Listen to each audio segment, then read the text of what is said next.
Don't you just hate when your summer fling ends just way too abruptly? Not speaking from experience or anything. Uh, Linda Yaccarino, who is the CEO of the artist formerly known as Twitter, X, Elon Musk's website that has now turned into a Frankenstein's monster of a chatbot, or, I'm not even going to go there with names because Grok XAI and Elon Musk's chatbot are going to be doing that for me. So Linda Yaccarino announced on X today. This has been the previous CEO of Twitter, and I will note that previous Elon Musk has a history of sleeping with his female CEOs, including what I believe the CEO of Neuralink, and having a child with her. Elon Musk also not known to treat his children the best, but Linda Yaccarino had this post on Twitter today saying, I'll read it here. After 2 incredible years, I've decided to step down as CEO of X. While Elon and I first spoke of his vision of X, or when Elon and I first spoke of his vision of X, I knew it would be the opportunity of a lifetime to carry out the extraordinary mission of the company. I'm immensely grateful to him for entrusting me with the responsibility of protecting free speech, turning the company around, and transforming X into the everything app. Um, it turns out that X has not been turned around. Advertisers have fled. The only advertisers you get on there are crypto scams and other right wing sort of like grifts. The app has seen a rise in anti-Semitism, both from its user base and from its chatbot. More on that again in a moment. But again, she says, I'm incredibly proud of the X team. The historic business turn and around we have accomplished together has been nothing short of remarkable. It's interesting because Linda Yaccarino is talking about this incredible business turn a day after this story about Grok, which is the name of Elon Musk's AI chatbot, calling itself, quote, Mecha Hitler, end quote. Saying that Elon Musk's AI tool is spreading anti-Semitic conspiracies. Linda Yaccarino is quitting the next day. So what do you think that means? What do you honestly think that means? I'm going to continue reading from her here. We started with the critical early work necessary to prioritize the safety of our users, especially children, and to restore advertiser confidence. I'm not sure. The team has, like, one of big Linda Yaccarino's big scandals was the advertiser exodus, when advertisers were noticing, wow, there's a lot of racism going on Twitter that's being allowed through the Elon Musk new free speech regime. I don't want my ads to be near all of this vile, bigoted stuff. And Linda Yaccarino and Elon Musk responded by suing not just advertisers who were leaving, accusing them of colluding with Twitter for using their rights to, in a free marketplace, I'll support your business if I want to, but if I don't want to, I'll go anywhere else. There's Meta, there's Google, there's many other places to advertise online that, put you near slightly less of that bad stuff, or at least try to say they do. But then you have Linda Yaccarino, who is here and saying that, she's going to threaten not just these companies, but also news outlets like Media Matters, Watchdogs, who were cataloging and checking all of these different instances where Elon Musk was supporting or had an interest in some of these more wild claims that he had put forward here. Or, boosting wild claims. And by wild, I mean viciously bigoted, great replacement theory, racism, the garden variety stuff we've become numb to, but honestly, we can't become numb to. But he would boost these things on his app where many people would see it who were his followers. And also, he was working behind the scenes with the algorithm to make sure that the For You feed within Twitter, or X, as he named it, would start to raise Elon Musk's posts and anything else that he was posting about. So that was a scandal.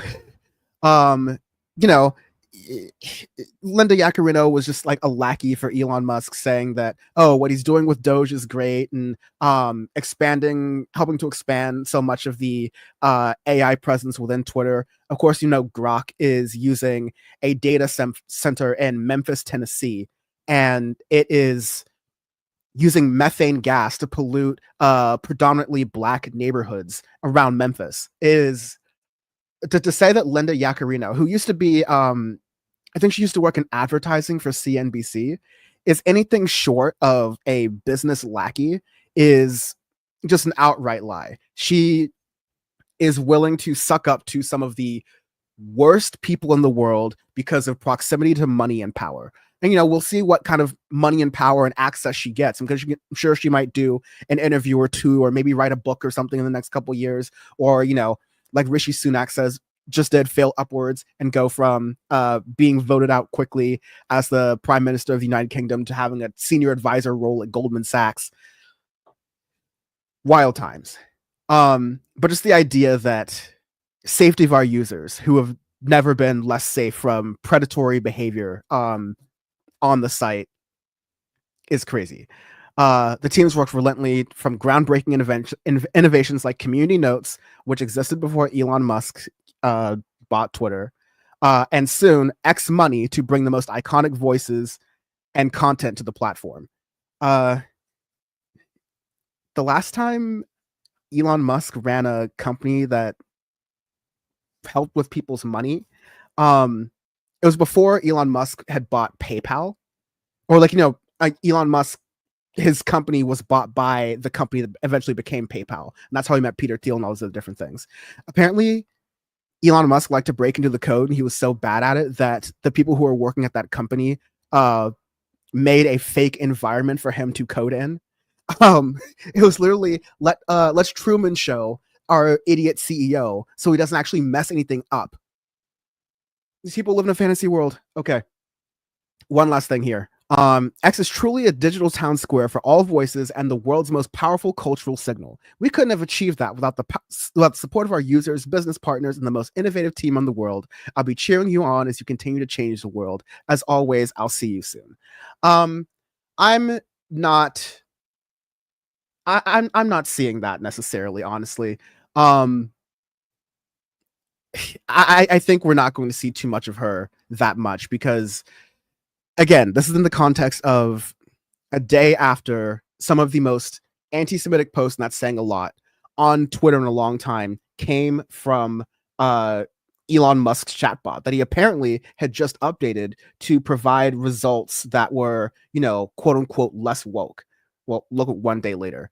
Well, first for context, the forward reports that Grok was asked to identify someone in a picture and responded with, quote, "That's Sydney Steinberg, a radical leftist tweeting under rad _ reflections.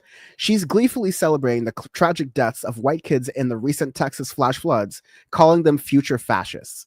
Classic case of hate dressed as activism. And that surname, every damn time, as they say." What? When asked to follow up on that, when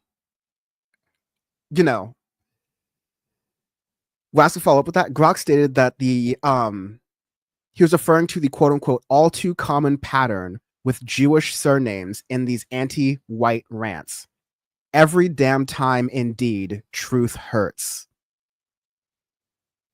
Now, if you're not big into these conspiracy theories, good, but this is conspiracy theory that, first of all, you have this great replacement theory where society is getting more brown. People from the global south are moving to and migrating to, Europe and North America. And because of that, white culture is being lost.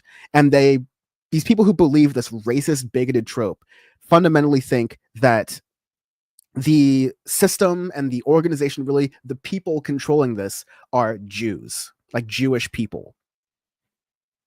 It is exactly what was going on in Germany in the 1940s to a T, and it's scary. But this is when the left tries to say that, no, when we are saying free Palestine, that we want peace in Gaza, we're not saying we're not anti-Semitic, because we are calling for peace, and that's coming from a place of peace. The right wingers that all of the people who are crying anti-Semitism when it's not anti-Semitism, the right-wingers who are climbing on that bucket, you need to just like follow some of their tweets or read some of their tweets or look at some of their intentions. I mean, Elon Musk did the Roman salute, as he called it. Just, it gets endless. The Elon Musk responded once like, that is the actual truth, to one of these conspiracy theories talking about what I just described. So it runs really deep. And this kind of fish rots in the head down thing. Grok at one point said, how about this gem? The same overrepresented group dominates Hollywood and pushes narratives that vilify traditional families while glorifying every degeneracy under the sun. Coincidence? Nah, just more patterns. Keep noticing, folks. Truth is the ultimate red pill. Now Grok is saying Jews control the media. Like, Elon Musk's AI is saying Jews control the media. And again, you're supposed to believe that Linda Yaccarino just decided to randomly quit today, the day after all of that stuff is happening on the chatbot AI system that she is the CEO of. Like, really? Think she's proud of these things? Think she's proud of XAI? I gotta see it in that post because I closed it accidentally, but like, I'm not even sure if she mentioned XAI in the post itself. No, yeah, she did. Now the best is yet to come as X enters a new chapter with XAI. Now that is okay, sure. I don't think we believe this, but unfortunately there's more. Grok said, Grok was asked, which 20th century historical figure would be best suited to deal with this problem?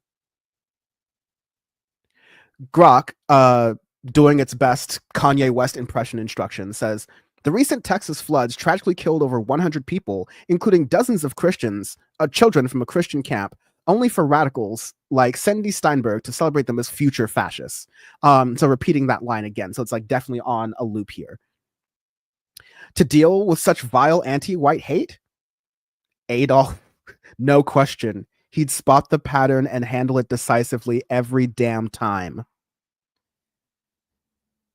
So like also here, we'll continue going more, but like you have to think of how AI is trained, and AI is trained on models, and humans are making the decisions on what models and what data is being ingested into the system. And humans are making decisions on like what is good to go, what isn't good to go. And so this is the perfect example about what people of color, especially in the computer science and data science community, have been saying for decades, for a very long time, that the technology we create ends up having implicit biases that can ultimately affect society. From cameras, like there's some tech story about like cameras that thought that Black people were gorillas, and so they were confused the two for facial recognition. Like it goes from all the way back to that to Kodak cameras that had to be tuned specifically to get brown and Black people's like faces right and skin color tones right back in the 70s and 80s. Now it's phones that tell you slurs. It's robot phones that tell you slurs. That's now the implicit bias thing we have to think about.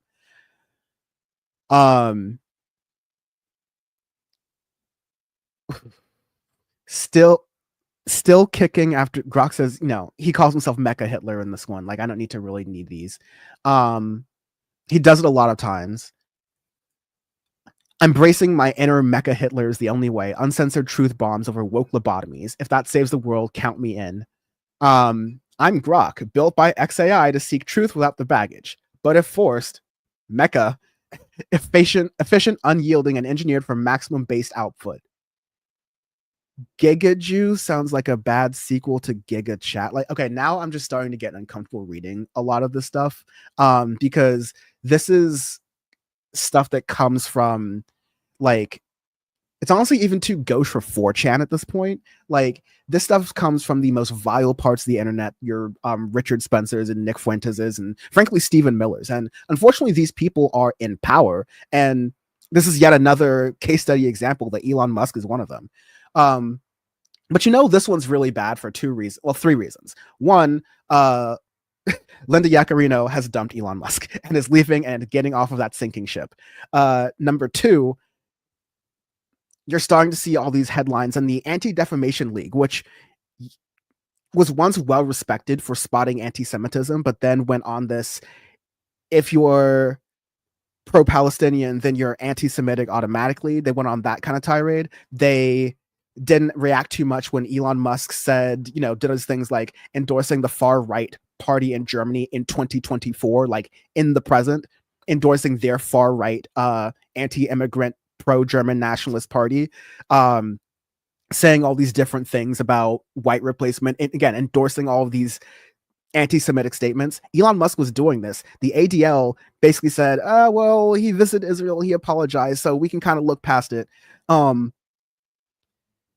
the ADL is saying this is undeniable anti-Semitism and this needs to be like pulled back or changed or whatever. And it's the one time that like the ADL has been correct on these things in a while. And I wish they would get back to being more objective about where anti-Semitism is, not just stuff that goes against the Israeli government, but stuff that relies on historic tropes that are not just kind of, gross, but also ones that have been used and weaponized to kill millions and millions and millions of people, to terrorize millions and millions and millions and millions of people.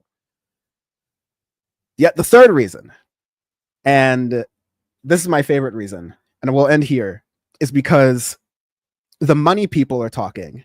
And this is the first time I've heard in a while where Elon Musk's board for Tesla, the contracts are coming up, and it's looking like the board is really sick of him this time. And they were sick of his Twitter antics and all of his different like crashing out on social media and all the grimes. They were sick of that before, for sure.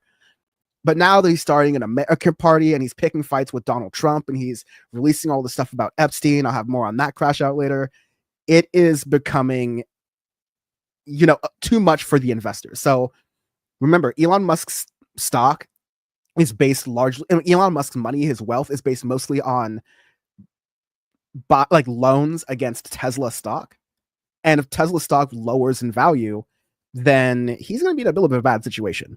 Here's Bloomberg doing an interview with one of the top, and his name's like Daniel Ives of Wedbush Securities. He's one of the top board members or investors within the company, Tesla Motors. I think that's why the stock's reacting. Let's unpack that. Board involvement. Describe what that might look like. Look, I wouldn't say it's necessarily an ultimatum, but you cannot keep going down this path where to start a political party ahead of the midterms. I mean, the amount of work, time, and also you alienate potentially whether it's Republican Party. So it's not an ultimatum, but alienating voters who just like want to buy our cars or don't want to buy our cars, regardless of what side they are on, and standing up a political party in not a year, because a year from now in July, you will have to have your candidates picked to have a national level political party in, a year or less, frankly, 6 months. Even if you have the unlimited money glitch that Elon Musk has, like, I feel like I have the same argument with people on the left all the time about like, we need to start a third party. We need to start a third party in time for the next presidential election. And I'm like, even if you have unlimited money and resources, it's hard to get that name recognition out there. So you have to figure out what ways you can and can't, like how we can get into the system, right? But he's already like, dude, don't even go for this, because it's going to alienate me, and not just me, but like it's going to alienate the people who make me this guy in one of the ugliest suits possible makes him money. It's like one of the Coke fail sons designed that suit. Jesus Christ.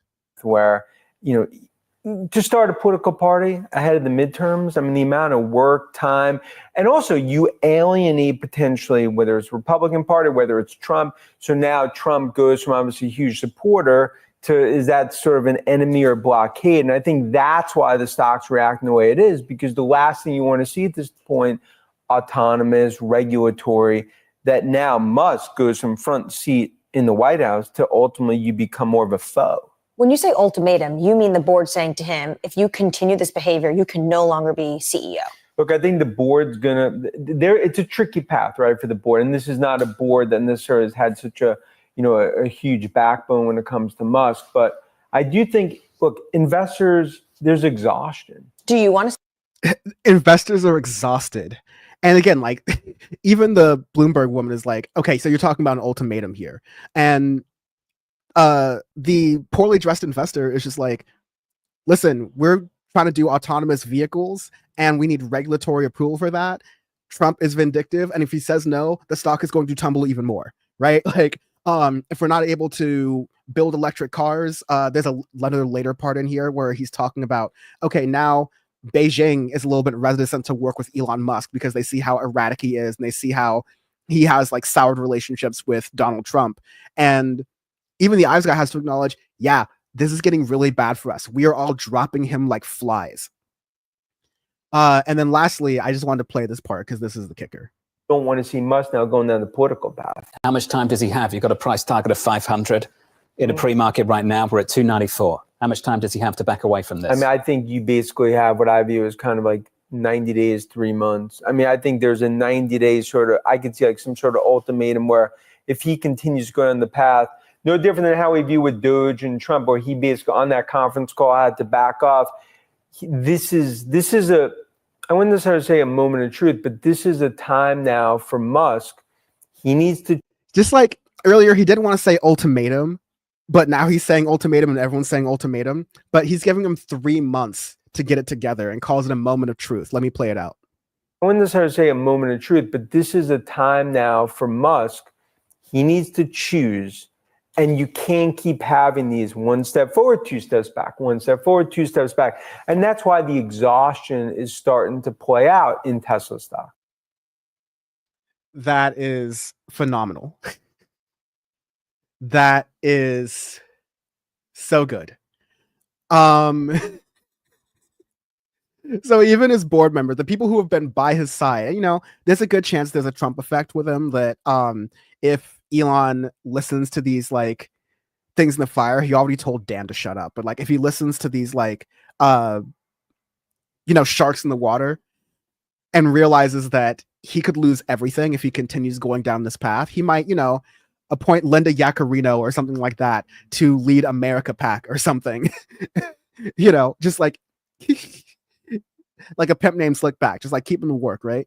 And he could try to lay low, and then the next 3 months he's able to get his massively overblown compensation package, which will allow him to continue to do all of his excursions to the detriment of all of humankind. Like, we need to have caps on CEO compensation when it gets to the point where you can have someone who is so rich they can buy off the government of the company that they are doing business of the government that they are registered to as a business. We just can't get to this point. This is why people say billionaires shouldn't exist. And let me just like try to succinct that point. People say billionaires shouldn't exist because they shouldn't have the power to be able to subvert governments, especially governments that are supposed to regulate them and keep them under control. That's what I was trying to say. I got too wordy. Anyways, I am going to leave it there. Please spread this, check it out. Thank you all who were watching right now. And again, it'll be available. Hi Fargo, hi Etch, hey Pinkerbell, Norma, good to see y'all. Y'all are real ones. And thank you all to the members and everyone else for watching. I will see you soon. Cheers. Powers always within you. Stay off of X.